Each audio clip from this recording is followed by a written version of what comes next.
नमस्कार दोस्तों। बच्चे ऑल क्लियर, ऑल गुड, सब कुछ ठीक है, सब कुछ बढ़िया है।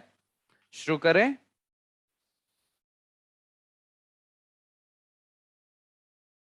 ठीक है बच्चे, तो आज का जो हमारा सेशन है टीपीए का, उसका जो एजेंडा होने वाला है, it is going to be a bit, जिसके अंदर हम कुछ पॉइंट्स को कवर करेंगे इन दी सेंस। देखो, मॉर्टगेज का जो पूरा कॉन्सेप्ट है ना, उसको बेसिकली हम लोग 3 पार्ट में डिवाइड करने वाले हैं मोटे तौर पर। जैसे सबसे पहला पार्ट था जिसमें हमने मॉर्टगेज का कॉन्सेप्ट पढ़ा था कि मॉर्टगेज होता क्या है, किस किस टाइप की मॉर्टगेजेस होती हैं। मैं बात कर रहा हूं वो जो हमने शुरुआत की थी सेक्शन 58, सेक्शन 59, और वो जो बेसिक बेसिक सी चीजें थी। फिर लास्ट क्लास में बच्चे मैंने आपको बताई थी राइट्स और लाइबिलिटीज ऑफ द मॉर्टगेजर, जिसमें हमने रिडेम्पशन की बात करी थी अंडर सेक्शन 60, सेक्शन 60 ए के अंदर की ऑब्लिगेशन बी, 61, 62, 63, 63 ए, 64 और 65। 65 बड़ा इंपॉर्टेंट सेक्शन था जहां पर हमने इंप्लाइड कॉन्ट्रैक्ट्स की बात करी थी। वो लाइबिलिटीज वाला पार्ट हो गया मॉर्टगेज का। तो आज हमारे पास 2 सेक्शंस बाकी हैं जो यही मॉर्टगेजर की राइट्स और लाइबिलिटीज से जुड़े हुए हैं। वो हैं बच्चे सेक्शन 65 ए और सेक्शन 66। सबसे पहले तो इन 2 सेक्शंस को खत्म करेंगे और उसके बाद will come to the next agenda, जिसके अंदर हम राइट्स एंड लाइबिलिटीज पढ़ेंगे मॉर्टगेजी की। किसकी?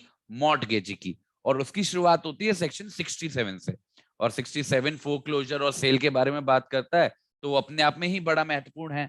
तो हम लोग कवर करेंगे 67 से लेके आप टिल ट्राई कि सेक्शन 72 तक कहानी पहुंच पाए। देखते हैं, कोई जल्दी नहीं है। देखो, सेक्शंस थोड़े से लेंदी हैं, आपको फील होगा कि सेक्शंस लेंदी हैं, कई सारी बातें हैं जिनको दिमाग में रिटेन भी करना पड़ेगा। पर बच्चे देखो, मॉर्टगेज का टॉपिक ही ऐसा है, अब उसमें हमारे पास चॉइस ही क्या है। अब जब सेक्शन बड़ा है तो है, क्या कर सकते हैं, या तो ये चॉइस है कि छोड़ दो, या फिर उसमें बस इंपॉर्टेंट चीजें पढ़ लो। बट अगेन, ये एक ऐसे थ्रेड है ना सेक्शंस के बीच में, कि किसी को भी छोड़ना या किसी भी पॉइंट को मिस आउट करना completely will not be right, क्योंकि हम फिर वो पूरी स्टोरी हमको अजीब सी लगेगी कि ये कहां से हो गया। हमको ऐसा लगेगा कि कोई चीज आउट ऑफ द बॉक्स आ गई। ठीक है, तो कोई नहीं है, पेशेंस से करेंगे, आराम से करेंगे, बिल्कुल बेसिक सी स्पीड पे लेके चलेंगे। बस आप नोट करते चलना। जब आप अपने नोट्स बनाओ तो नोट्स को शॉर्ट में बनाना। जरूरी नहीं है कि पूरा का पूरा प्रोविजन वहां पे लिख दिया, फिर तो कोई फायदा ही नहीं होगा ना नोट्स बनाने का। जितना मैं बस सर्कल करूं और जिस पे मैं एम्फोसाइज करूं क्लास के दौरान, बस उसी पे फोकस रखना। ठीक है, चल शुरू करते हैं बच्चे क्लास के साथ। तो हमारा जो सबसे पहला सेक्शन है जिसके साथ हमें आज शुरुआत करनी है अपने क्लास की, बड़ा सिंपल सा सेक्शन है कहने को तो, पर इसमें देखो, इसका जो कॉन्सेप्ट है वो लीज से जुड़ा हुआ है।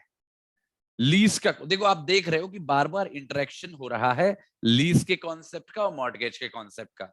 ऐसा लास्ट क्लास में भी हुआ था, एक बच्चे को कंफ्यूजन भी हुआ था इसके बारे में। उसने डाउट क्लियरिंग सेशन में मुझसे पूछा भी था सैटरडे को कि सर ये लीज वाला क्या पंगा है, what is this lease in between the concept of mortgage. तो बस ये इंटरेक्शन होता रहता है बच्चे। अब कोई मॉर्टगेज है, वो इन इटसेल्फ लीज है। तो जैसे मैंने आपको बोला कि जब भी हम कोई चीज मॉर्टगेज करते हैं, we mortgage a particular interest over a property. जरूरी नहीं है कि हमारा वो मालिकाना ही हक हो या हमारा ओनरशिप ही हो। Any interest over any property can be mortgage. तो अगर कोई अपने लीज का इंटरेस्ट ओवर अ प्रॉपर्टी को मॉर्टगेज करता है, so that is the concept जो हमारा लागू हो रहा था वहां पे। यहाँ पे वो वाली बात नहीं है। यहाँ पे ये जो लीज का जिक्र आ रहा है, इसका कॉन्टेक्स्ट थोड़ा सा डिफरेंट है। यहाँ पे सबसे पहली बात तो बात हो रही है मॉर्टगेजर्स की पावर की, और मॉर्टगेजर्स की जो पावर है, that is in relation to a lease. That is in relation to a lease, mortgagor's power to lease. देखो क्या बोला जा रहा है। तो जो भी बातें अभी हम सबसेक्शन 2 में पढ़ेंगे जो थोड़ा सा लेंदी है, उसको तो जब पढ़ेंगे तब पढ़ेंगे। उससे पहले ये देख लो कि जो हमारा मॉर्टगेजर होता है, जब वो पोजेशन में होता है मॉर्टगेज प्रॉपर्टी के, मॉर्टगेज प्रॉपर्टी मतलब वही चीज जिसको मॉर्टगेज पे रखा गया है, तो एक ऐसी स्थिति जहां पे मॉर्टगेजर पोजेशन में है प्रॉपर्टी के। तो आप सभी को पता है, मैंने आपको कितनी टाइप की मॉर्टगेजेस पढ़ाई थी, अलग अलग तरीके की। उसमें कुछ मॉर्टगेज ऐसी थी जिसमें पोजेशन देना जरूरी होता था मॉर्टगेजी को, बाकी सब में डिपेंड करता था। तो जैसे अगर मैं एग्जांपल लूं, तो हमारा यूजुफ्रैक्टरी वाला जो मॉर्टगेज था, उसमें जरूरी होता था कि पोजेशन देना ही देना है मॉर्टगेजी को, उसके बिना तो वो कॉन्सेप्ट ही काम नहीं करता। बट बाकी की जो मॉर्टगेजेस हैं, जैसे सिंपल मॉर्टगेज है, इंग्लिश मॉर्टगेज है, मॉर्टगेज बाई कंडीशनल सेल है, एनॉर्मलस मॉर्टगेज है, यहाँ पे ऐसी कोई बाध्यता नहीं है। इट डिपेंड्स, हो भी सकता है कि मॉर्टगेजी को पोजेशन दे, और जरूरी नहीं है, कहने का मतलब है। तो अगर ऐसी स्थिति है कि मॉर्टगेजी को पोजेशन नहीं दिया गया है, पोजेशन जो है प्रॉपर्टी का वो मॉर्टगेजर के ही पास है, मतलब जिसने पैसा उधार लिया है उसी के पास है, तो ऐसी स्थिति में ये जो मॉर्टगेजर है, जो प्रॉपर्टी की पोजेशन में है, उसके पास पावर रहेगी लीज करने की, लीज करने की अपनी प्रॉपर्टी को। और वो जो लीज जो भी करेगा अपनी प्रॉपर्टी को, वो बाइंडिंग होगी मॉर्टगेजर पे, मॉर्टगेजी पे। फिर वही वाली बात है, देखो बच्चे, अपने आप में अगर बिना अंडरस्टैंडिंग के इसको पढ़ोगे ना, तो आप पागल हो जाओगे, आप समझ ही नहीं पाओगे कि है क्या। बस वो बेसिक फंडा याद रखो, इंटरेस्ट ओवर ए प्रॉपर्टी वाला। हमें नहीं भूलना है कि मॉर्टगेजर का किसी भी प्रॉपर्टी पे क्या इंटरेस्ट है, और वो कुछ भी हो सकता है। ऐसा भी हो सकता है कि कोई मॉर्टगेजर किसी प्रॉपर्टी का ओनर है, तो उस प्रॉपर्टी के ऊपर सारे इंटरेस्ट उसके पास है।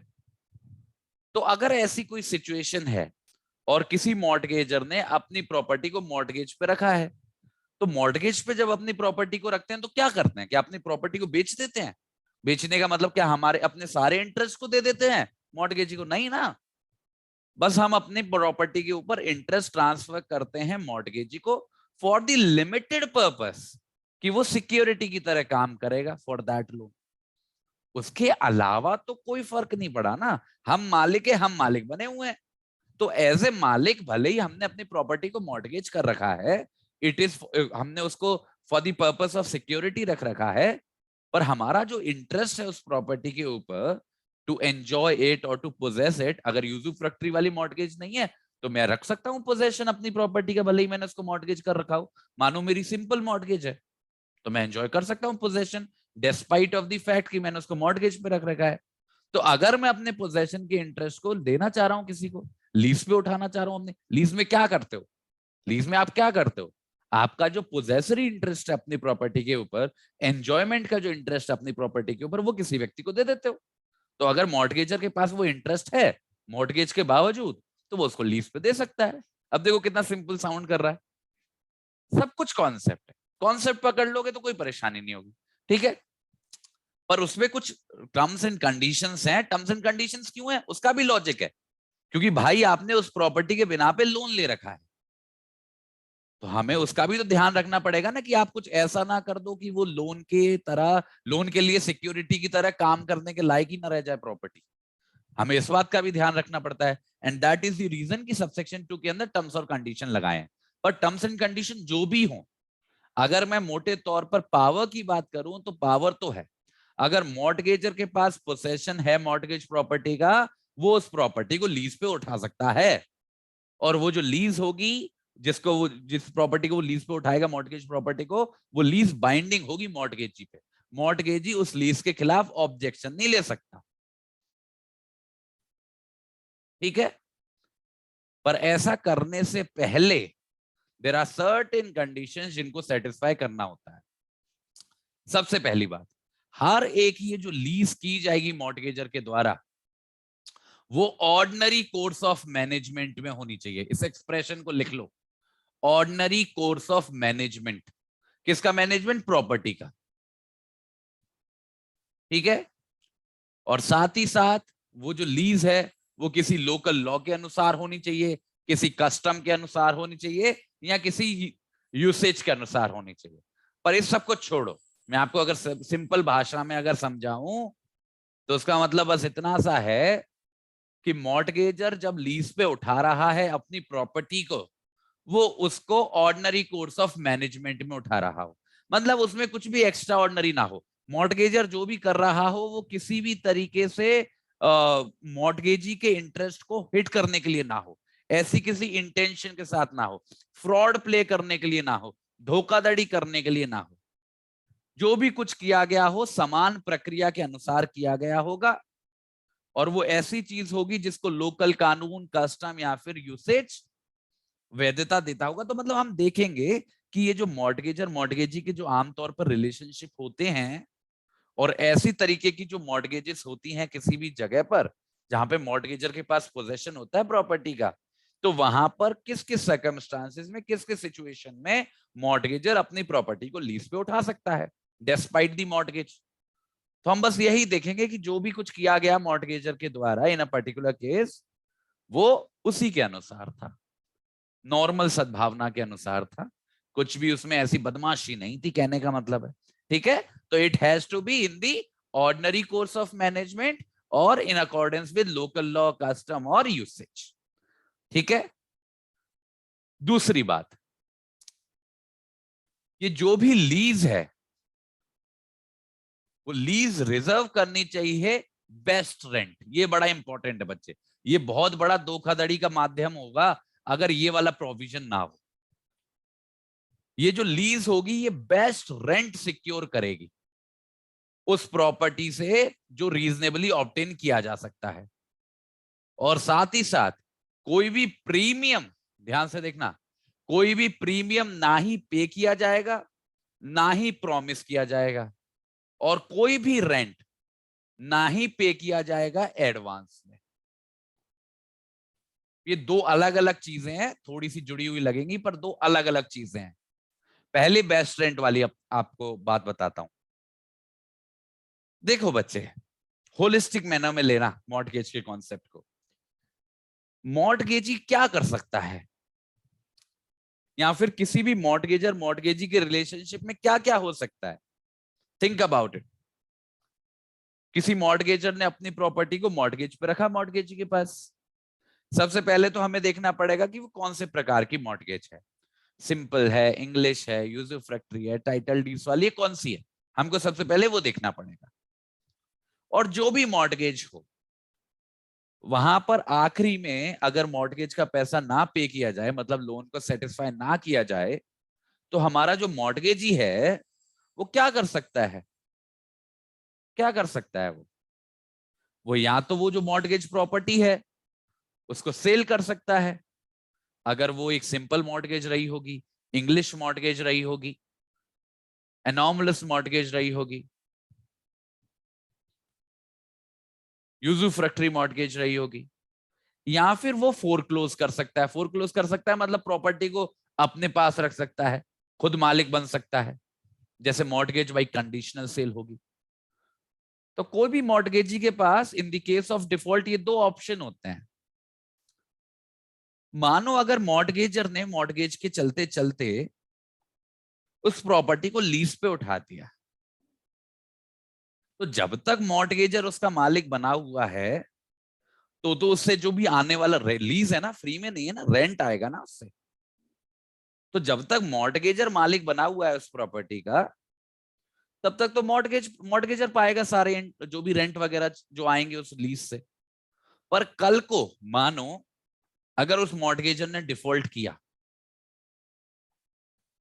जिसकी वजह से मॉर्टगेजी मालिक बन गया, या फिर उसने प्रॉपर्टी को किसी तीसरे व्यक्ति को बेचा, तो वो जो रेंट है जो उस लीज से आ रहा है, उसका हकदार कौन हो जाएगा, मॉर्टगेजी हो जाएगा, अगर वो मालिक बना होगा, या कोई तीसरा व्यक्ति होगा जो भी वो प्रॉपर्टी खरीदेगा। मतलब it will come out of the mortgagor और किसी दूसरे व्यक्ति में वेस्ट होगी। And that is the reason कि हम बोल रहे हैं कि आप जब भी लीज पे उठा रहे हो मॉर्टगेजर से, आप ये सिक्योर करोगे कि आप बेस्ट पॉसिबल रेंट को सिक्योर करो,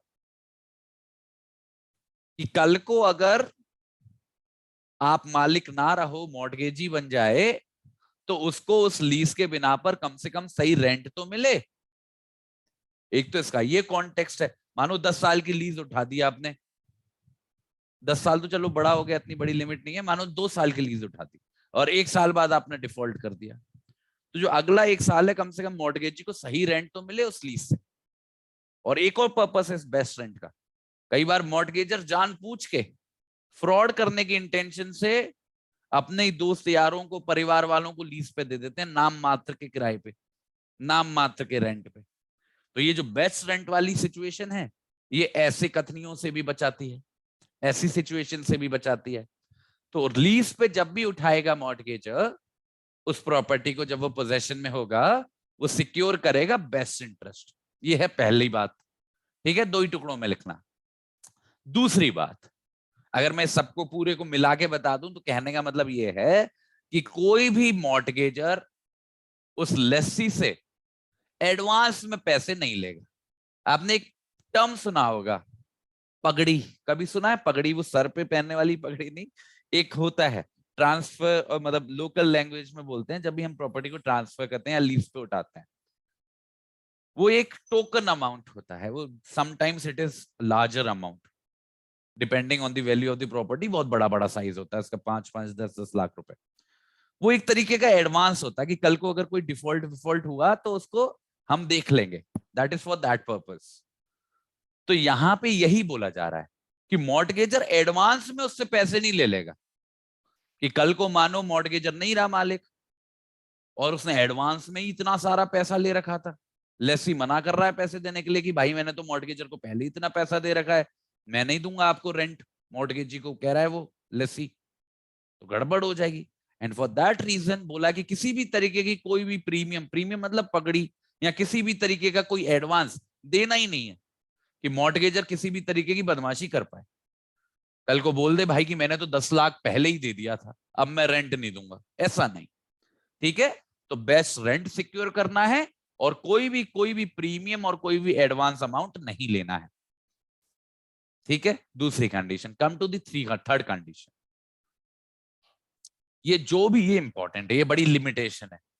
ये जो भी लीज दे रहा है, लीज दे रहा है मॉर्टगेजर, लीज पे उठा रहा है प्रॉपर्टी को, उसमें कभी भी रिन्यूअल का ऑप्शन नहीं होगा, रिन्यूअल का ऑप्शन नहीं होगा। वैसे बच्चे कोई भी लीज हो दुनिया की, उसका सबसे प्राइमरी फीचर होता है रिन्यूअल का, कि भाई कल को जब लीज का पीरियड खत्म होगा तो parties would have the option कि अगर वो करना चाहें तो उसको रिन्यू कर सकती हैं फॉर अनदर टर्म। ऐसा ये बहुत कॉमन फीचर है लीज का। पर ये वाली जो लीज है, जब कोई व्यक्ति एज ए मॉर्टगेजर उस प्रॉपर्टी को लीज पे उठा रहा है, मतलब उसने उस प्रॉपर्टी को मॉर्टगेज पे रखा हुआ है, तो ऐसी स्थिति में वो लीज के अंदर रिन्यूअल का ऑप्शन नहीं दे सकता, जिससे कि कल को उस रिन्यूअल के ऑप्शन के आधार पर वो जो लेसी है वो मजबूर करे मॉर्टगेजी को नए टर्म के लिए। तो ऐसा कोई चांस ही नहीं छोड़ना है, लीज दे दो but for a single term. और टर्म भी अभी बताएंगे, वो ज्यादा बड़ा नहीं है। तो सबसे बढ़िया बात क्या है आपको जो लिखनी है तीसरे नंबर पे, कि रिन्यूअल का ऑप्शन नहीं होना चाहिए उस लीज के अंदर। ये जो भी लीज आप उठा रहे हो, चौथा बता रहा हूं, ये जो भी लीज आप उठा रहे हो उसको अफेक्ट में आ जाना चाहिए उस लीज बनने के 6 महीने के अंदर, 6 महीने के अंदर। तो जिस दिन वो लीज डीड एग्जीक्यूट हुई है, जो मॉर्टगेजर और लेसी ने एक दूसरे के साथ कॉन्ट्रैक्ट किया है जिसके अनुसार वो प्रॉपर्टी को लीज पे उठा रहा है, उस डीड के एग्जीक्यूशन के विद इन 6 मंथ्स वो लीज अफेक्ट में आ जानी चाहिए। मतलब वो जो पीरियड है, जिस पीरियड के लिए लीज पे दिया गया है वो प्रॉपर्टी, वो शुरू हो जाना चाहिए। मतलब कभी भी ऐसी लीज नहीं बनाएगा कोई भी मॉर्टगेजर किसी भी लेसी के साथ जिसमें लीज तो अभी बना ले, पर वो जो पीरियड है जो लीज का, उसको कह दे कि वो 1 साल बाद शुरू होगा या 2 साल बाद शुरू होगा। क्योंकि जितना वो लेट करेगा उतना वो परेशानी होने वाला है मॉर्टगेजी के लिए, क्योंकि कल को अगर उसने पैसा पे नहीं किया तो वो पीरियड उतना ही मॉर्टगेजी पे इम्पोज होगा। तो ऐसा नहीं कि आज लेसी ने कर लिया भाई कॉन्ट्रैक्ट मॉर्टगेजर के साथ कि लीज पे लेंगे, पर हमारी लीज शुरू होगी 2 साल बाद, और मानो 2 साल में डिफॉल्ट हो गया तो पूरा उस लीज का बाहर मॉर्टगेजी को ही झेलना पड़ेगा। And that is the reason कि ज्यादा से ज्यादा आप डिले कर सकते हो किसी भी लीज को इफेक्ट में आने से 6 महीने तक, नॉट मोर देन दैट। तो कोई भी लीज जो एग्जीक्यूट की जा रही है किसी भी मॉर्टगेजर के द्वारा, it has to come in effect within 6 मंथ्स, उस लीज डीड के 6 महीने के अंदर। पांचवा पॉइंट, अगर वो जो लीज है वो किसी बिल्डिंग का है, बिल्डिंग मतलब समझते हो ना, कोई लैंड है उसके ऊपर कंस्ट्रक्शन हो रखी, ठीक है, अगर जो लीज दी जा रही है वो बिल्डिंग की दी जा रही है, अब बिल्डिंग के साथ साथ चाहे लैंड को भी लीज पे दिया जा रहा हो या ना दिया जा रहा हो, ऑब्वियसली बच्चे ज्यादातर सिचुएशन में बिल्डिंग के साथ लैंड भी लीज पे ही जाएगा, बट दोनों में से कोई भी परिस्थिति, जब भी बिल्डिंग की लीज दी जा रही है तो उस लीज का टर्म कभी भी 3 साल से ज्यादा नहीं होगा। तो द मैक्सिमम टर्म जो आप लीज पे उठा सकते हो ऐसी प्रॉपर्टी जो बिल्डिंग कॉन्स्टिट्यूट करती है, जैसे घर हो गया, फैक्ट्री हो गया, मकान हो गया, these are all examples of buildings, उनको आप मैक्सिमम 3 साल के लिए लीज पे उठा सकते हो। अब आप समझ रहे हो, खुद इंटर रिलेट करो, what may be the reason कि भाई बहुत लंबे समय तक कल को मॉर्टगेजी पे भरना पड़े, कल को 50 साल की लीज बना के चले जाओगे तो मॉर्टगेजी तो बेचारा खो ही देगा अपना सब कुछ 50 साल में। ठीक है, ठीक है। और साथ ही साथ उसमें यह भी लिखना होगा, इस लीज डीड के अंदर यह भी लिखना होगा कि अगर कभी भी लेसी ने रेंट देने में बदमाशी करी या रेंट टाइप पे नहीं किया, तो अधिकार होगा उस प्रॉपर्टी के मालिक का कि वो री एंटर कर सकता है प्रॉपर्टी के अंदर। री एंटर का मतलब उस लीज को खत्म कर सकता है और अपने कब्जे में उस प्रॉपर्टी को ले सकता है। ये जरूरी है डालना, ये इसलिए जरूरी है कि हो सकता है भाई मॉर्टगेजर और लेसी मिले हुए हों, कल को जब मॉर्टगेजर डिफॉल्ट कर ले तो लेसी किराया देने से ही मना कर दे, ऐसी भी परेशानी आ सकती है।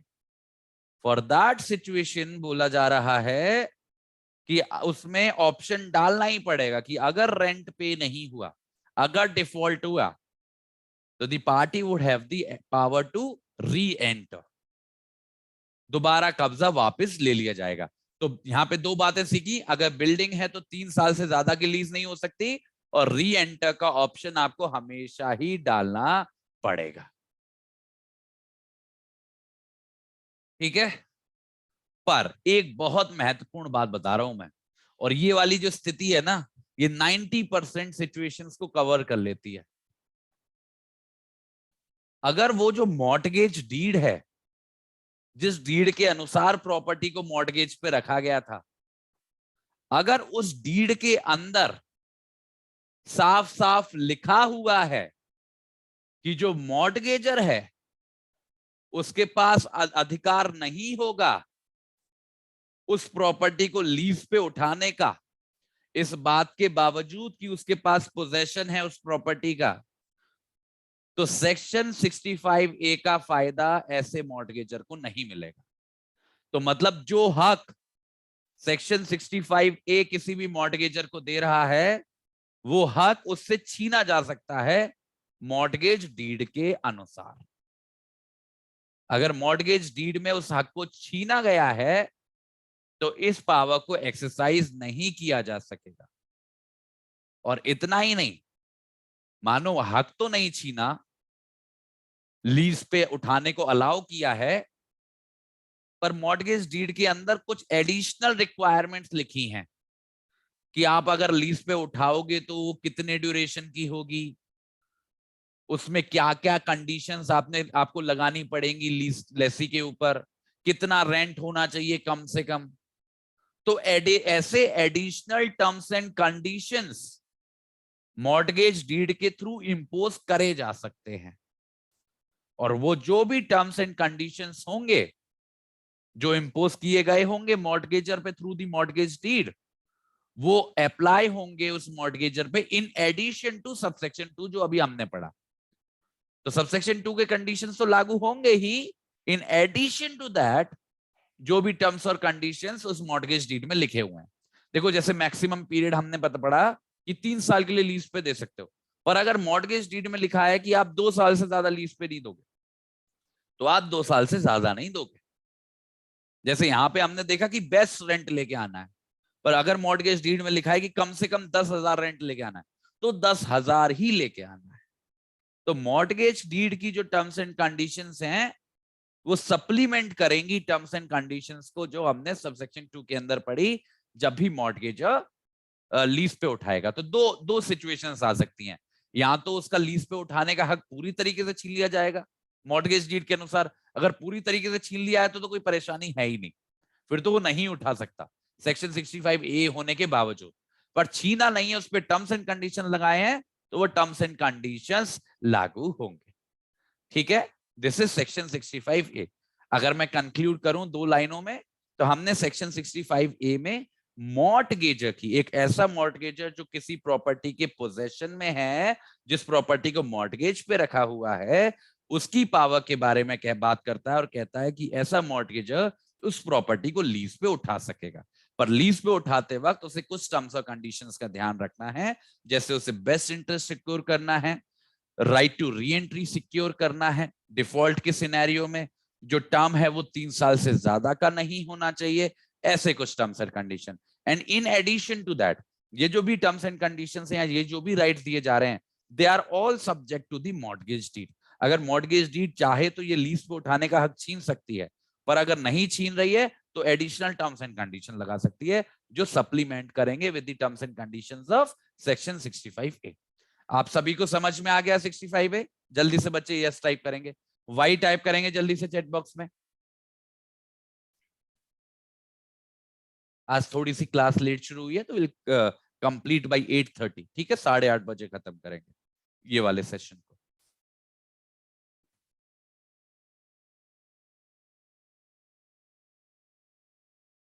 Now come to the next section. जो अगला सेक्शन है वो है सेक्शन 66। इसके अंदर जो कॉन्सेप्ट है, एक ही कॉन्सेप्ट है पूरे सेक्शन के अंदर, और वो कॉन्सेप्ट है वेस्ट का। किसका बच्चे? वेस्ट का। और वेस्ट कौन, अभी आखिरी सेक्शन है जहां पे हम मॉर्टगेजर की राइट्स और लाइबिलिटीज पढ़ रहे हैं। जो अगला सेक्शन शुरू होगा 67 का, वहां से हम मॉर्टगेजी की बात करने लगेंगे। ठीक है, तो इसको एंजॉय कर लो, लास्ट सेक्शन है मॉर्टगेजर के बारे में। तो सेक्शन 66 बात करता है वेस्ट के बारे में। और वेस्ट कैसी सिचुएशन में? एक ऐसे मॉर्टगेजर के द्वारा जो पोजेशन में है। तो आप देखो, इंटर रिलेट करो, वही स्थिति है जो स्थिति सेक्शन 65A के अंदर थी। वहां पे भी एक ऐसा मॉर्टगेजर था जो पोजेशन में था प्रॉपर्टी के, यहाँ पे भी एक ऐसा मॉर्टगेजर है जो पोजेशन में है प्रॉपर्टी के। पर वहां पे लीज की बात हो रही थी, यहाँ पे वेस्ट की बात हो रही है। तो आप साथ के साथ याद भी करते चलो। तो देखो क्या हो रहा है, वेस्ट का कॉन्सेप्ट क्या है पहले से समझो। तो ये सेक्शन कहता है कि कोई भी मॉर्टगेजर जो उस मॉर्टगेज प्रॉपर्टी के पोजेशन में है, मॉर्टगेज प्रॉपर्टी मतलब जिसको मॉर्टगेज पर रखा गया, तो ये जो मॉर्टगेजर है ये लायबल नहीं होगा मॉर्टगेजी की तरफ अगर वो अपनी प्रॉपर्टी को डिटेरिएट होने लग देता है। बड़े ध्यान से सुनना बच्चे, थोड़ा सा आपको कंफ्यूजिंग लगेगा, है सिंपल, पर ध्यान से सुनना। तो अगर कोई मॉर्टगेजर, क्योंकि प्रॉपर्टी तो उसी की है ना, भले ही उसने उसको मॉर्टगेज पे रखा है, पर है तो उसी की। तो अगर कोई मॉर्टगेजर उस प्रॉपर्टी को, जिसको उसने मॉर्टगेज पे उठा रखा है मॉर्टगेजी के पास, जिसका पोजेशन उसी के पास है, मॉर्टगेजर के पास है, तो अगर वो उस प्रॉपर्टी को डिटोरिएट होने देता है, डिटोरिएट मतलब क्या है कि वो बोलते हैं ना कि समय के साथ चीजें पुरानी होती जाती हैं, उनका अगर सही से मेंटेनेंस नहीं करो, जैसे कोई घर है, अब उसमें सीलन आ रही है, उसमें पेंट नहीं हो रहा है, ये एग्जाम्पल्स है डिटोरिएशन का। तो अगर ऐसा कर रहा है मॉर्टगेजर, तो उसकी कोई जिम्मेदारी नहीं बनती है मॉर्टगेजी की तरफ, क्योंकि वो प्रॉपर्टी उसकी है, वो चाहे कुछ भी करे अपनी प्रॉपर्टी के साथ। पर पर मॉर्टगेजर ऐसा कोई भी काम नहीं करेगा टुवर्ड्स दैट प्रॉपर्टी, भले ही वो प्रॉपर्टी उसकी है। मॉर्टगेजर कोई भी ऐसा काम नहीं करेगा जो डिस्ट्रक्टिव होगा, एक्सप्रेशन को देखना बच्चे, और जो परमानेंटली इंजूरियस होगा। जो डिस्ट्रक्टिव होगा, जो परमानेंटली इंजूरियस होगा, ये दो काम नहीं कर सकते, भले ही वो आपकी प्रॉपर्टी है। अगर वो जो डिस्ट्रक्शन है या अगर वो जो परमानेंट इंजरी है, उसका प्रभाव क्या होगा कि वो जो प्रॉपर्टी जो सिक्योरिटी के तौर पर काम कर रही है, वो सफिशिएंट नहीं रहेगी उस डिस्ट्रक्शन की वजह से, उस इंजरी की वजह से। देखो बच्चे, बहुत ध्यान से देखना, 3 शब्दों का खेल है। पहला शब्द ये अलाउड है, दूसरा शब्द ये अलाउड नहीं है, तीसरा शब्द ये भी अलाउड नहीं है। तीनों का एग्जाम्पल देता हूं। पहले कॉन्टेक्स्ट समझो। कॉन्टेक्स्ट ऐसा है कि मॉर्टगेजर जो है वो मॉर्टगेज प्रॉपर्टी के पोजेशन में, जो प्रॉपर्टी है वो मॉर्टगेजर के ही कब्जे में है। तो अगर वो उस प्रॉपर्टी को डिटोरिएट होने देता है, मतलब उसको मेंटेन नहीं करता है। जैसे आप किसी भी घर में रहते हो, किसी भी बिल्डिंग में रहते हो, आपको कुछ पैसे खर्च करने पड़ते हैं ना बारी बारी से, जिससे वो मेंटेन्ड कंडीशन में रहे। तो अगर वो उसको मेंटेन नहीं कर रहा है, जिसकी वजह से उसका ओवर टाइम डिटोरिएशन हो रहा है, तो कोई जिम्मेदारी नहीं है मॉर्टगेजर की। पर अगर मॉर्टगेजर ऐसा कुछ कर रहा है जिससे वो प्रॉपर्टी डिस्ट्रक्ट हो रही है, डिस्ट्रक्ट का मतलब होता है कि उस प्रॉपर्टी का टूट जाना। जैसे मॉर्टगेजर क्या कर रहा है, अपनी दीवारें तोड़ रहा है हथौड़ा लेके, या अपनी ऊपर की फ्लोर को गिरा दे रहा है, ऐसा कुछ काम कर रहा है, डिस्ट्रक्शन कर रहा है प्रॉपर्टी का, तबाह कर रहा है प्रॉपर्टी को, तो इसके लिए वो जवाबदेह होगा। ये वो नहीं कर सकता, भले ही वो प्रॉपर्टी उसकी, वो ये नहीं कह सकता मेरी प्रॉपर्टी में इसको तोड़ू चाहे कुछ करूं। या फिर वो मतलब इसी से ओवरलैपिंग सिचुएशन है कि वो कुछ ऐसा कर रहा है जो उस प्रॉपर्टी को परमानेंटली इंजर कर रहा है। मानो लैंड है, पीस ऑफ लैंड है, उसमें ऐसा कुछ केमिकल डाल दे रहा है कि वो कभी भी फसल नहीं उग पाएगी, उस पे जो सैंड है, जो सॉइल है, वो बर्बाद हो जाएगी, ठीक नहीं हो सकती फिर। तो वो एक ऐसी सिचुएशन है जो परमानेंटली इंजूरियस है, तो ऐसा कुछ नहीं कर सकता मॉर्टगेजर। ये नहीं कह सकता ये तो लैंड मेरी है, मैं कुछ भी करूं, मॉर्टगेज पे उठा दी तो क्या हो गया, नहीं। तो डिटोरिएट होने दे सकते हो, बट डिस्ट्रक्शन नहीं कर सकते, परमानेंटली इंजरी नहीं पहुंचा सकते। पर ये भी एब्सोल्यूट नहीं है बच्चे। कहने का मतलब है कुछ परिस्थितियां ऐसी भी हो सकती हैं कि जहां पर मॉर्टगेजर डिस्ट्रक्शन भी कर रहा हो या परमानेंट इंजरी भी पहुंचा रहा हो, तब भी उसको कुछ ना बोला जाए। ऐसा भी हो सकता है। ऐसा क्यों? ऐसा इसलिए क्योंकि वो जो डिस्ट्रक्शन है या जो परमानेंट इंजरी है, उसका जो परिणाम है, उसका वो परिणाम ये होना चाहिए कि वो जो प्रॉपर्टी है जिसका डिस्ट्रक्शन हो रहा है या जिसको इंजरी पहुंचाई जा रही है, वो सिक्योरिटी के तौर पर सफिशिएंट नहीं रहेगी। अब सिक्योरिटी के तौर पर सफिशिएंट ना रहने का मतलब क्या है? क्या कॉन्टेक्स्ट होता है बच्चे मॉर्टगेज का? आप किसी प्रॉपर्टी के ऊपर इंटरेस्ट देते हो मॉर्टगेजी को, क्यों देते हो? क्यों देते हो? जिससे कि वो प्रॉपर्टी एज अ सिक्योरिटी काम कर सके उस लोन के लिए। तो मोस्ट लाइकली कैसे होगा, मानो आप 10 लाख रुपए ले रहे हो किसी से, तो आप जो प्रॉपर्टी मॉर्टगेज पे रखोगे तो कम से कम 15-20 लाख रुपए की वैल्यू की तो होगी। उतनी तो कोई भी व्यक्ति मांगेगा, बोलते हैं ना कि इतना कुछ लेके आओ वैल्यू का। ऐसा तो है नहीं कि आप लोन ले रहे हो 10 लाख रुपए का, गिरवी कोई वो 1 लाख रुपए की चीज रख ले, ऐसा तो है नहीं। तो there is always a proportionate relationship between the amount of loan and the property, mortgage property उसकी वैल्यू में। मानो कोई घर है फॉर एग्जाम्पल, जिस समय पे उसे मॉर्टगेज पे रखा जा रहा है उसकी वैल्यू है 20 लाख रुपए, और लोन लिया जा रहा है 10 लाख रुपए का।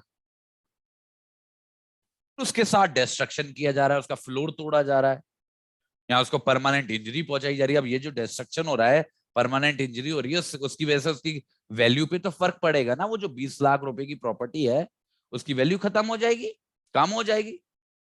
इतने डिस्ट्रक्शन के बाद हो सकता है उसकी वैल्यू मात्र 10 लाख रुपए ही रह जाए, या हो सकता है मात्र 5 लाख रुपए ही रह जाए। ये जरूरी है कि वो जो डिस्ट्रक्शन है या वो जो इंजरी है, उसका परिणाम ये होना चाहिए उस प्रॉपर्टी के ऊपर कि जिस लोन के लिए, जिस अमाउंट के लिए वो एज ए सिक्योरिटी वर्क कर रही है, वो इनसफिशिएंट हो जाएगी। वो प्रोपोर्शन जो है ना उस प्रॉपर्टी की वैल्यू में और अमाउंट ऑफ लोन में, वो गड़बड़ा जाएगा। लोन तो ले लिया 10 लाख का, अब प्रॉपर्टी को तोड़ ताड़ के 20 से 5 लाख कर देंगे तो वो टूट जाएगा ना, तालमेल टूट जाएगा। तो ये जरूरी है। तो डिटोरिएट कर सकते हैं मतलब डिटोरिएट हो रहा है। डिटोरिएट का मतलब है उसमें कुछ कर नहीं रहा मॉर्टगेजर उस प्रॉपर्टी के साथ। That is something that happens with time. समय के साथ प्रॉपर्टी पूरी पुरानी होती है, उसमें कुछ कमियां आती हैं, जैसे जिसको हम बोलते हैं मेंटेन ना करना। उसमें कोई परेशानी नहीं, उसकी वजह से हो सकता है वैल्यू भी कम हो रही हो, पर that is not our concern. Our concern is कि डिस्ट्रक्शन नहीं करना चाहिए, इंजरी नहीं पहुंचानी चाहिए। और ये डिस्ट्रक्शन और इंजरी भी ऐसी हो जिसकी वजह से उस सिक्योरिटी की जो वैल्यू है वो इनसफिशिएंट हो जाए। पर ये जो मैं एक्सप्रेशन यूज कर रहा हूं ना, कि वो जो डिस्ट्रक्शन है या फिर वो जो इंजरी है उसकी वजह से उसका परिणाम ये हो कि वो जो प्रॉपर्टी है, मॉर्गेज प्रॉपर्टी है, वो इनसफिशिएंट हो जाए to work as a security. इसका मतलब क्या है? कब मानेंगे कि कोई प्रॉपर्टी इनसफिशिएंट हो गई to work as a security? कब मानेंगे? उसके लिए हमारा ये एक्सप्लेनेशन है जो बोलता है कि किसी भी सिक्योरिटी को मान लेते हैं कि वो इनसफिशिएंट हो गई है इस सेक्शन के अनुसार, जब उसकी जो वैल्यू है, उस मॉर्गेज प्रॉपर्टी की जो वैल्यू है, वो 1/3 ज्यादा से कम हो जाती है। 1/3 ज्यादा से कम हो जाती है। और अगर वो मॉर्गेज प्रॉपर्टी जो है उसमें बिल्डिंग है, तो ऐसी स्थिति में वो इनसफिशिएंट तब हो जाएगी जब उसकी वैल्यू आधे ज्यादा से कम हो जाती है। आधे ज्यादा से कम हो जाती है। तो पहले में 1/3 ज्यादा से कम हो जाती है और दूसरे में आधे ज्यादा से कम हो जाती है। अभी नहीं समझ में आ रहा ना, 1/3 ज्यादा से कम, आधे ज्यादा से कम? अभी बताता हूं। फॉर एग्जाम्पल, अगर बच्चे लोन है 10 लाख रुपए का, ठीक है, 10 लाख रुपए का लोन है, और मानो प्रॉपर्टी जो मॉर्गेज पे रखी गई थी वो थी 20 लाख रुपए की, उसकी वैल्यू 20 लाख रुपए की थी। अभी ये डिस्ट्रक्शन और इंजरी हो रही है उसके साथ, तो कब वो पॉइंट आएगा जब हम मानेंगे कि वो अब इनसफिशिएंट हो गई है? अगर वो जो प्रॉपर्टी है जिसकी वैल्यू 20 लाख की, हमारे एग्जाम्पल में अगर वो जमीन है, लैंड है, मतलब बिल्डिंग बिल्डिंग नहीं है, स्ट्रक्चर नहीं है, लैंड है, तो ऐसी सिचुएशन में जब उसकी वैल्यू जो है 1/3 ज्यादा से कम हो जाएगी, 1/3 ज्यादा से। पहले निकालो 10 लाख रुपए का 1/3, 1/3 कितना होता है? 33% कितना होगा 10 लाख का? 3,33,000 रुपए। तो 1/3 ज्यादा करो पहले, तो 10 लाख प्लस 3,33,000, टोटल 13,33,000।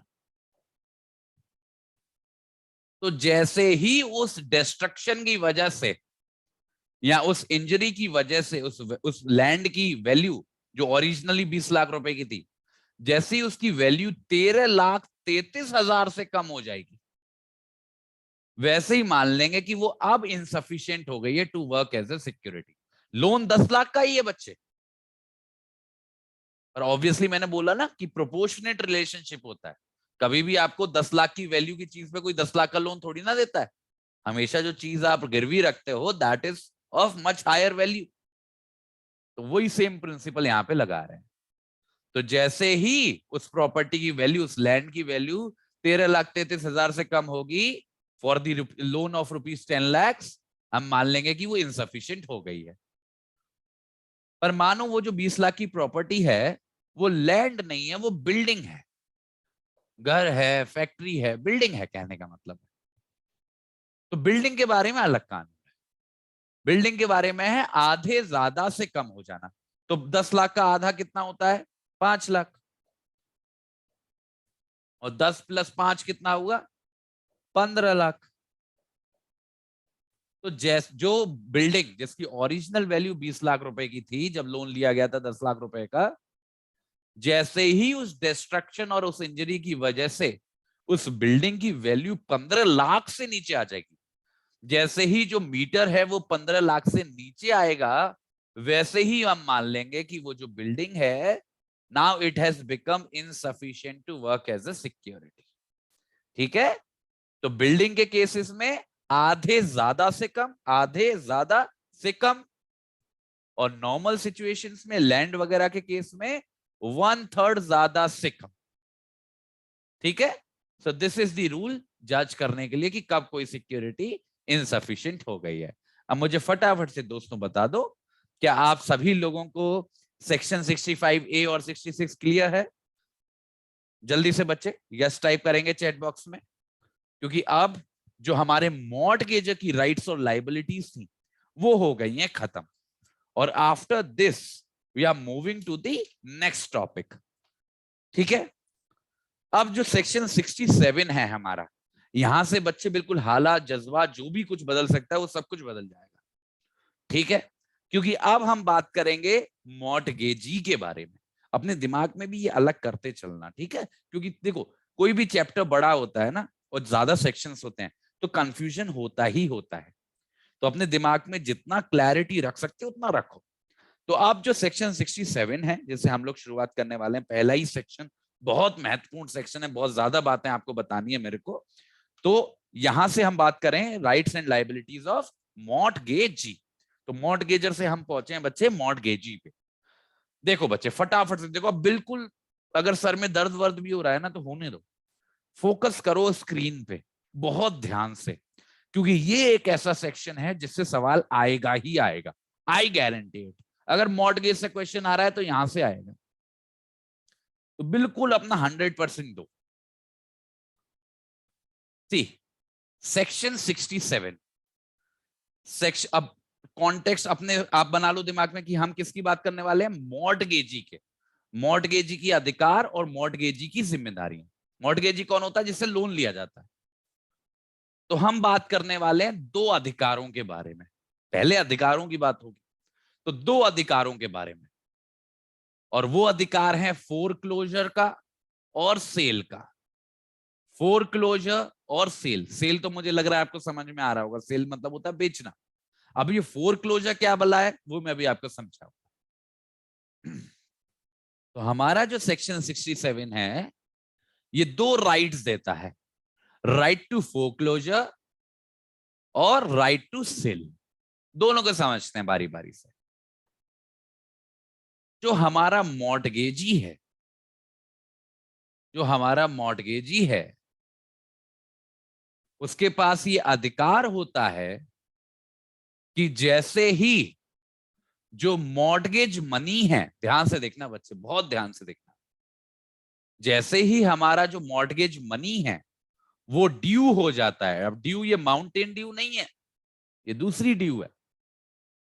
तो हमारा जो मॉर्टगेजी है उसके पास अधिकार होता है कि जैसे ही जो मॉर्टगेज मनी मतलब जो लोन अमाउंट है, प्रिंसिपल प्लस इंटरेस्ट, तो जो हमारा जो मॉर्टगेज मनी है जैसे ही वो ड्यू हो जाता है, और ये अधिकार जो इस्तेमाल करेगा मॉर्टगेजी, ये हमेशा अधिकार इस्तेमाल करेगा रिडेम्पशन से पहले।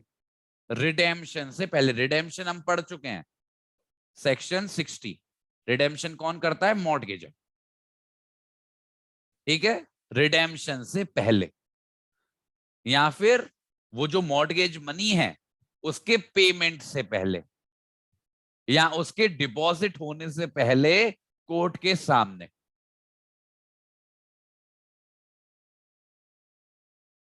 ध्यान से देखना बच्चे, लंबा स्ट्रक्चर है पर बड़ा महत्वपूर्ण है।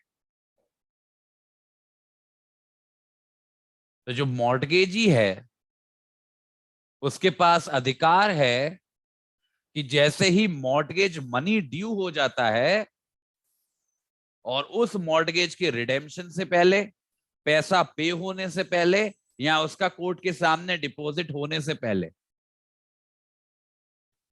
कि वो कोर्ट के सामने आ सकता है और कोर्ट से डिक्री पा सकता है। क्या पा सकता है? डिक्री। डिक्री मतलब समझते हो ना सीपीसी में, डिक्री पा सकता है।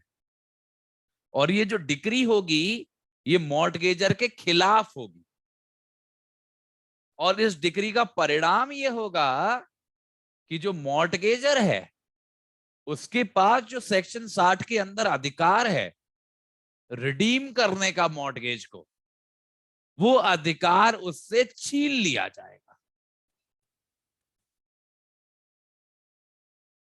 या फिर वो जो प्रॉपर्टी है, मॉर्गेज प्रॉपर्टी है, उसको बेच दिया जाएगा। तो या तो उसका रिडीम करने का अधिकार छीन लिया जाएगा या फिर उस प्रॉपर्टी को बेच दिया जाएगा।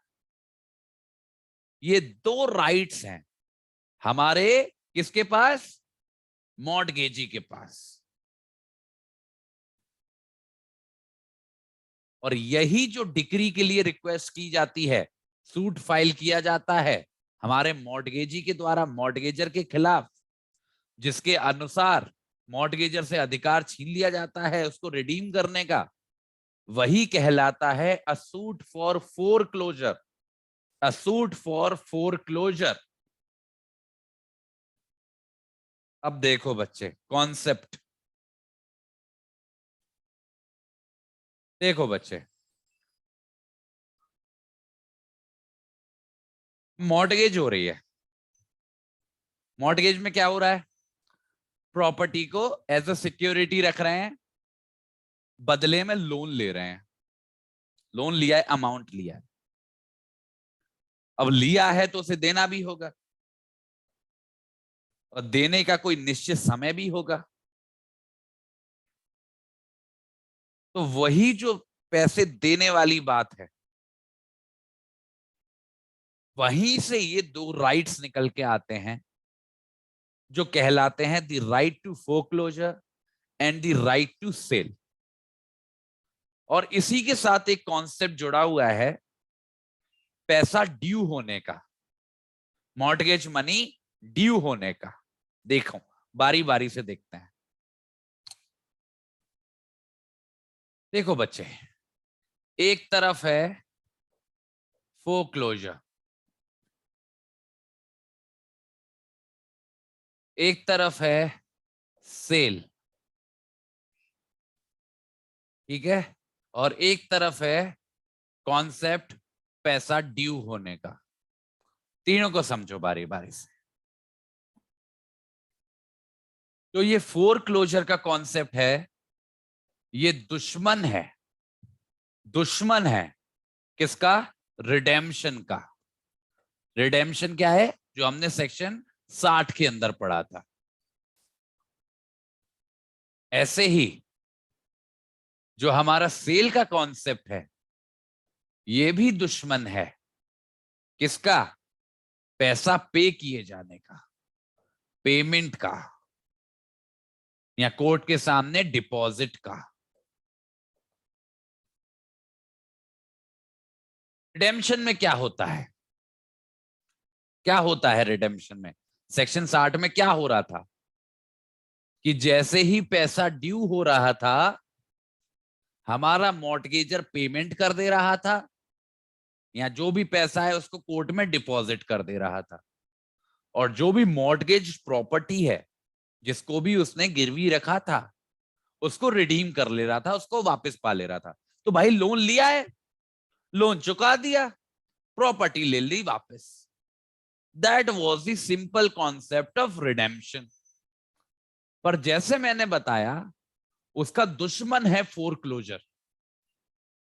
जैसे रिडेम्पशन अधिकार है मॉर्टगेजर का पैसा देके मॉर्टगेज प्रॉपर्टी को वापस पाने का, ऐसे ही फोरक्लोजर अधिकार है मॉर्टगेजी का उस मॉर्टगेजर को अपनी मॉर्टगेज प्रॉपर्टी को वापस पाने से रोकने का। तो फोरक्लोजर के अंदर मॉर्टगेजी मॉर्टगेजर को रोकता है कि वो उस मॉर्टगेज को रिडीम ना कर पाए।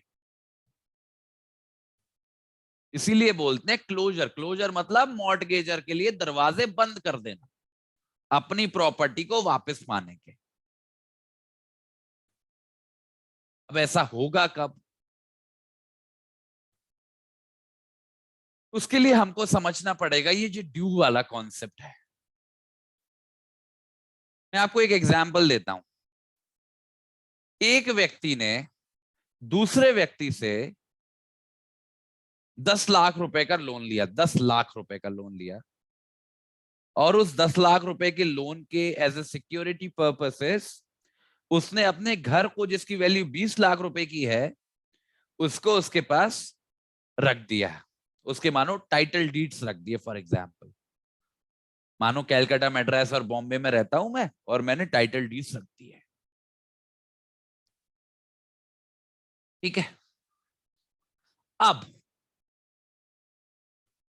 ये जो लोन है जो 10 लाख रुपए का लिया है मैंने वादा किया है इसको मैं चुका दूंगा 5 सालों में, 5 years में। और मानो ये लोन लिया है मैंने 2000 में, 2000, द ईयर 2000 में, और मैंने वादा किया है कि इस लोन को मैं 5 साल होते ही चुका दूंगा। तो आप मुझे सभी लोग सोच के बताओ कि ये जो 10 लाख रुपए हैं जो मैंने लोन के तौर पर लिए हैं वो ड्यू कब होंगे?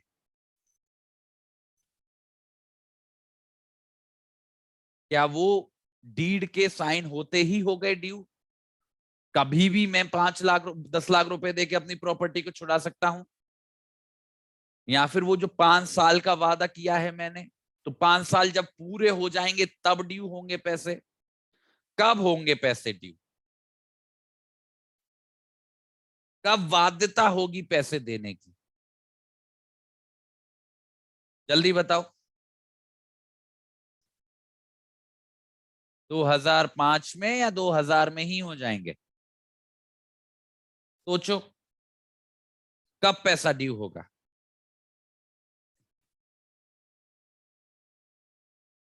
बिल्कुल ठीक। तो पैसा ड्यू होता है जब वो समय आ जाता है जहां पर जो मॉर्टगेजर है वो उस पैसे को वापस करके अपनी मॉर्टगेज प्रॉपर्टी को वापस पा सकता है। तो अगर प्रॉमिस है, जो ड्यूरेशन है वो 5 साल की निर्धारित की गई है, तो 5 साल होते ही वो पैसा ड्यू हो जाएगा। 5 साल पूरे होते ही वो पैसा ड्यू हो जाएगा। और जैसे ही पैसा ड्यू होगा उसका इंपैक्ट दोनों लोगों पे पड़ता है, मॉर्टगेजर पे भी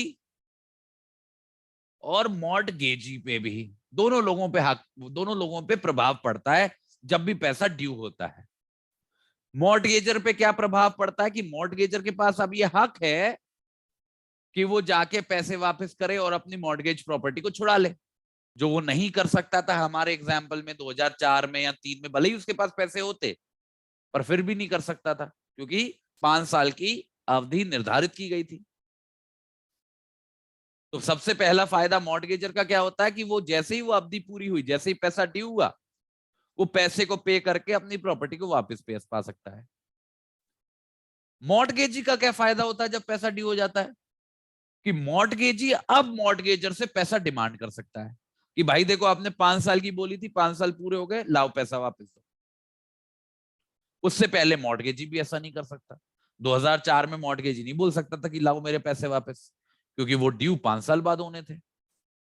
तो जब भी पैसा ड्यू होता है अंडर ए मॉर्टगेज, उसका इंपैक्ट दोनों पे पड़ता है, मॉर्टगेजर पे भी मॉर्टगेजी पे।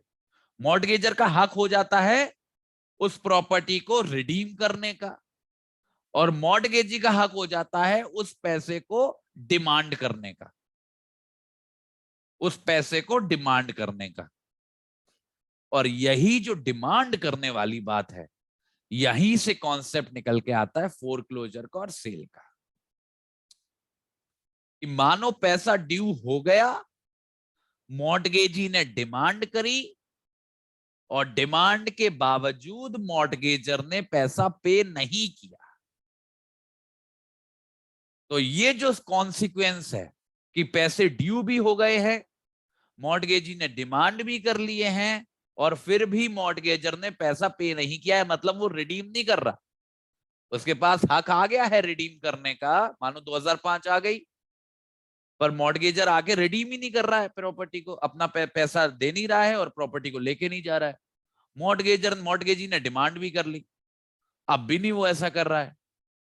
तो यहां पे ये जो हमारा मॉर्टगेजी है, इसके पास दो हक आ सकते हैं, दो राइट्स आ सकते हैं। वो राइट या तो फोरक्लोजर का होगा, या फिर सेल का होगा। और इन दोनों में से कौन सा राइट मिलेगा किसी भी ऐसे मॉर्टगेजी को जिसको डिमांड के बावजूद अपना पैसा वापस नहीं मिल रहा है, मतलब उसका मॉर्टगेजर रिडीम नहीं कर रहा है प्रॉपर्टी को, वो डिपेंड करेगा इस बात पर कि वो मॉर्टगेज कौन सी है, किस टाइप की मॉर्टगेज है, उस मॉर्टगेज में क्या कॉन्सिक्वेंस बताया गया है कि कल को अगर डिफॉल्ट होता है तो क्या क्या राइट होगा। जैसे मोटे तौर पर अगर मैं बताऊं, हमने कितनी कितने टाइप की मॉर्टगेज पढ़ी थी। हमने एक मॉर्टगेज पढ़ी थी सिंपल मॉर्टगेज, हमने एक मॉर्टगेज पढ़ी थी मॉर्टगेज बाय कंडीशनल सेल, एक हमने मॉर्टगेज पढ़ी थी यूजुफ्रैक्टरी मॉर्टगेज, एक हमने मॉर्टगेज पढ़ी थी इंग्लिश मॉर्टगेज, एक हमने मॉर्टगेज पढ़ी थी डिपॉजिट ऑफ टाइटल डीड्स, है ना। एक आध और होगी देख लेना, हाँ एक वो एनॉमलस मॉर्टगेज।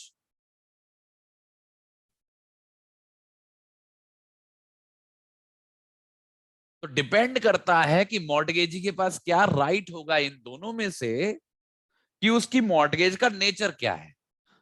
जैसे ये जो मॉर्टगेजेस हैं, सिंपल मॉर्टगेज हो गई, इंग्लिश मॉर्टगेज हो गई, mortgage bye deposit of title deeds हो गई, ज्यादातर परिस्थितियों में यूजुफ्रैक्टरी मॉर्टगेज हो गई, पर यूजुफ्रैक्टरी मॉर्टगेज में कई और बातें भी आ जाती हैं, और ज्यादातर परिस्थितियों में एनॉमलस मॉर्टगेज हो गई। तो यूजुफ्रैक्टरी और एनॉमलस में कभी हो भी सकता है, कभी भी नहीं हो सकता। पर ये जो तीन है, सिंपल मॉर्टगेज, इंग्लिश मॉर्टगेज और डिपॉजिट ऑफ टाइटल डीड्स वाली मॉर्टगेज, यहां पे जो अधिकार आता है मॉर्टगेजी के पास डिफॉल्ट के बाद, वो होता है सेल का। किसका होता है? सेल का। कि वो जो मॉर्टगेज प्रॉपर्टी है वो उसको सेल कर सकते हैं, बेच सकते हैं।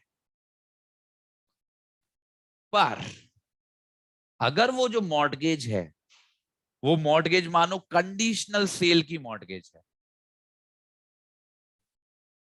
तो यहां पर डिफॉल्ट होने पर जो हमारा मॉर्टगेजी है उसके फेवर में जो अधिकार आता है वो सेल का नहीं आता, वो फोरक्लोजर का आता है।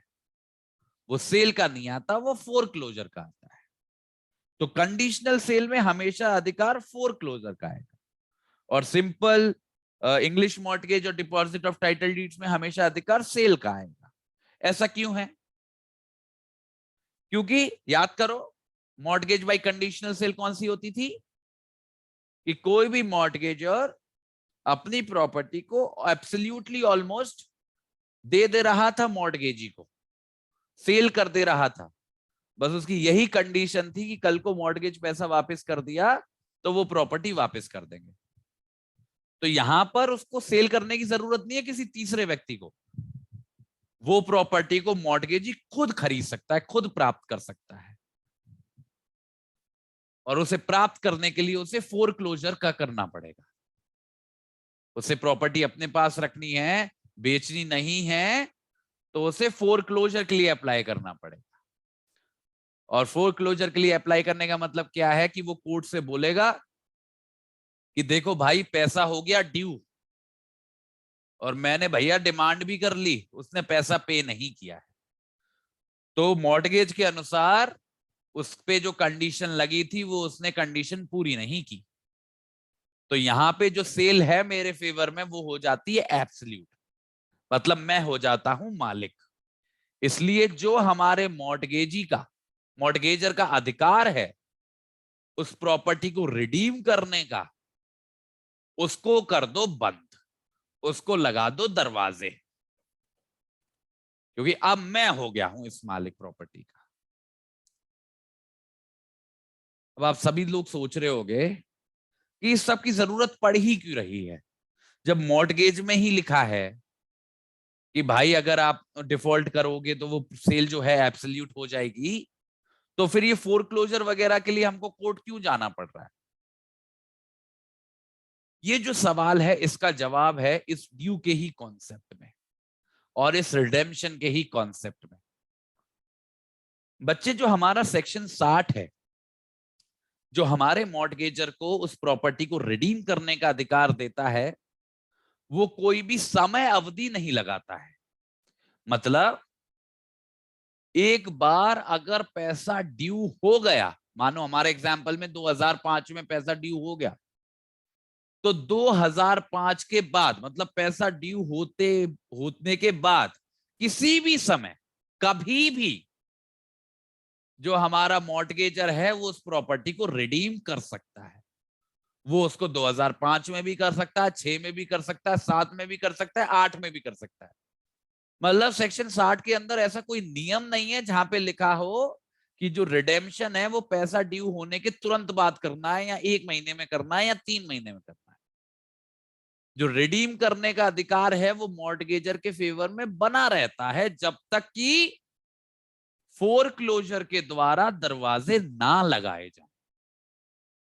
तो अगर किसी व्यक्ति ने मॉर्टगेज बाय कंडीशनल सेल में डिफॉल्ट कर भी दिया, पैसा ड्यू होने के बाद पैसा पे नहीं भी किया, तो अगर मॉर्टगेजी फोरक्लोजर नहीं करवाएगा तो हो सकता है मॉर्टगेजर कल को मुंह उठा के आ जाए और पैसा दे दे। और अगर वो पैसा दे देता है तो वो सफिशिएंट रिडेम्पशन होगा और हमारा जो मॉर्टगेजी है उसको प्रॉपर्टी वापस करनी पड़ेगी। ऐसा होने से रोकने के लिए ही मॉर्टगेजर का अधिकार जो रिडेम्पशन का है कि वो कभी भी जाके उसको रिडीम कर सकता है, यही अधिकार छीनने के लिए ही ये फोरक्लोजर का कॉन्सेप्ट बनाया गया है। और ये वाली बात आती कहां से है कि मॉर्टगेजर कभी भी आके उसको रिडीम कर सकता है? इसके लिए बच्चे एक इंग्लिश सेइंग है बहुत पुरानी, वंस अ मॉर्टगेज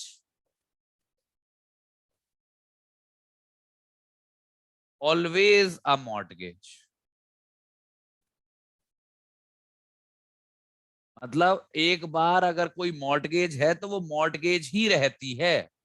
लंबे समय निकल जाने की वजह से कभी मॉर्टगेज अपने आप सेल में कन्वर्ट नहीं होती है, उसे सेल में कन्वर्ट कराना पड़ता है फोरक्लोजर के माध्यम से, अपने आप कभी नहीं होगी।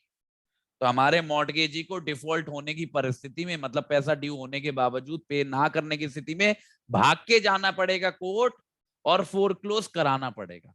अगर फोरक्लोज कराने से पहले मॉर्टगेजर आ गया और उसने पेमेंट कर दी या कोर्ट में डिपॉजिट कर दिया पैसा, तो फिर गए, फिर मॉर्टगेजी उस प्रॉपर्टी का मालिक नहीं बन पाएगा। तो एक्शन जल्दी लेना पड़ता है, पर यह जरूरी है फोरक्लोजर का एक्शन लेने से पहले कि आप मॉर्टगेजर को मौका दो, डिमांड करो। ठीक है, तो ये है कॉन्सेप्ट फोरक्लोजर का। सेल का भी बिल्कुल सेम कॉन्सेप्ट है कि एक बार पैसा ड्यू हो गया, मॉर्टगेजी ने डिमांड करी, पैसा पे नहीं किया गया, और मॉर्टगेज जो है वो इनमें से कोई है, सिंपल मॉर्टगेज है, इंग्लिश मॉर्टगेज है, bye deposit of title deeds है, और कुछ परिस्थितियों में एनॉमलस भी हो सकती है। तो ऐसी सिचुएशन में वो जो मॉर्टगेज प्रॉपर्टी है उसके बारे में फोरक्लोजर की जरूरत नहीं है, क्योंकि इन मॉर्टगेजेस के अंदर कंडीशन ये नहीं होती कि मॉर्टगेजी मालिक बन जाएगा। इन सारी मॉर्टगेजेस के अंदर कंडीशन ये होती है कि अगर डिफॉल्ट हुआ तो मॉर्टगेजी के पास अधिकार आ जाएगा कि वो उस प्रॉपर्टी को बेच के, मॉर्टगेज प्रॉपर्टी को बेच के अपने लोन को सेटिस्फाई कर सकेगा। तो यहां पर जो हक होता है मॉर्टगेजी का वो फोरक्लोजर का नहीं होता है, वो होता है सेल का।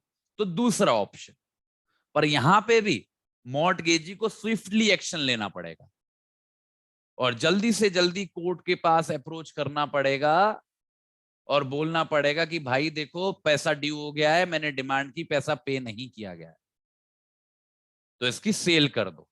अगर उस प्रॉपर्टी के सेल होने से पहले किसी भी समय मॉर्टगेजर पैसा लेके आ गया और उसने पैसा दे दिया कोर्ट में या उस व्यक्ति को, तो फिर उसको सेल नहीं किया जा सकता। वही वाली बात, once a mortgage always a mortgage. तो इन सारी मॉर्टगेजेस में, सिंपल मॉर्टगेज में, इंग्लिश मॉर्टगेज में, डिपॉजिट ऑफ टाइटल डीड्स में, एनॉमलस मॉर्टगेज में, उसका रिडेम्पशन अधिकार छीनना है तो आप उसको सेल करवा दो जल्दी से जल्दी। एक बार सेल हो गई, एक बार रजिस्ट्रेशन हो गया सेल का, एक बार ऑक्शन हो गया, फिर बात खत्म, फिर मॉर्टगेजर पैसा लेके आता रहे, कुछ फर्क नहीं पड़ता। ऐसे ही अगर कंडीशनल सेल वाली है, एक बार फोरक्लोजर हो गया, फिर आता रहे पैसे, कोई फर्क नहीं पड़ता, कोई जरूरी नहीं है। पर फोरक्लोजर होने से पहले और सेल होने से पहले, चाहे पैसा ड्यू हुए कितना भी लंबा समय निकल गया हो, 2005 से 2015 ही क्यों ना आ गई हो, जब तक इन दोनों में से कोई एक चीज नहीं कराएगा मॉर्टगेजी, तब तक मॉर्टगेजर का अधिकार बना रहेगा उसको रिडीम करने का। सेक्शन 60 बड़ा ही खतरनाक सेक्शन है, इसलिए उसका जवाब देने के लिए सेक्शन 67 बनाया गया है कि इन दो रास्तों से जो हमारा मॉर्टगेजी है वो उस मॉर्टगेज प्रॉपर्टी पे अपना हक या फिर उसको बेच के अपना लोन सेटिस्फाई कर सकता है। मुझे बताओ, समझ में आया? इतनी बात समझ में आई है? फोरक्लोजर का, सेल का और ड्यू होने का कॉन्सेप्ट समझ में आया है? Once a mortgage always a mortgage की बात समझ में आई है? जल्दी से चैट बॉक्स में यस टाइप करो। समझ में आई है बात? इतनी समझ में आ रही है? क्लियर है? जल्दी बच्चे। चलो ठीक है, तो बच्चे यहीं पे रोक रहा हूं मैं इस सेशन को, नेक्स्ट सेक्शन में कंटिन्यू करेंगे। अभी खत्म नहीं हुआ है सेक्शन, इसमें कुछ और भी बातें हैं आपको बताने के लिए, इंपॉर्टेंट बातें हैं, तो उसके साथ हम लोग शुरू करेंगे और चीजों को कंप्लीट करेंगे। ठीक है, इस लेक्चर को बच्चे आप सभी लोग रिवाइज जरूर करिएगा, खासकर उस पॉइंट से जहां पे मैंने आपको फोरक्लोजर और सेल को पढ़ाया है, क्योंकि अगर ये कॉन्सेप्ट क्लियर नहीं हुआ तो आपका आंसर अच्छा नहीं होगा और इस पे क्वेश्चन आता ही आता है। ठीक है, चलो मैं आपको बच्चे 9:15 पे मिलूंगा, 9:15 पे जो नेक्स्ट क्लास होगी वो 9:15 पे शुरू होगी। ठीक है, I will see you at 9:15। Bye bye.